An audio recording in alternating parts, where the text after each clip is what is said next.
শেরপুরের নালিতাবাড়ী উপজেলার পাহাড়ের গহীনে বেশ কয়েকটি স্থানে বুধবার খনিজ সম্পদ উত্তোলন বিরোধী অভিযান চালিয়েছে ময়মনসিংহ বন বিভাগ। ধ্বংস করা হয়েছে বেশ কিছু খনন যন্ত্র ও সরঞ্জাম। অভিযানে নেতৃত্ব দিয়েছেন মধুটিলা রেঞ্জ কর্মকর্তা রফিকুল ইসলাম। অভিযোগ রয়েছে, বন বিভাগের এমন অভিযানে বালু উত্তোলনে ব্যবহৃত খনন যন্ত্র ও অন্যান্য সরঞ্জাম ধ্বংস করেও থামানো যাচ্ছে না খনিজ সম্পদ লুটকারীদের।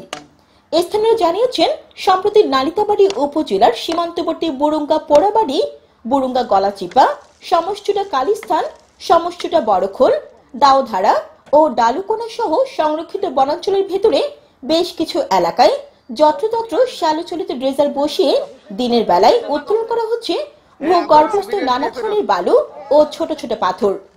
বনের গাছ কেটে ও পাহাড় কেটে রাস্তা বের করে রাতের আধারে প্রতিদিন পাচার হচ্ছে লাখ লাখ টাকার এসব খনিজ সম্পদ। এতে ক্ষত বিক্ষত হচ্ছে গাঢ় পাহাড়, ধ্বংস হচ্ছে জীববৈচিত্র্য, নষ্ট হচ্ছে প্রাকৃতিকভাবে সৃষ্ট ছোট ছোট পাহাড়ি ছিঁড়ি।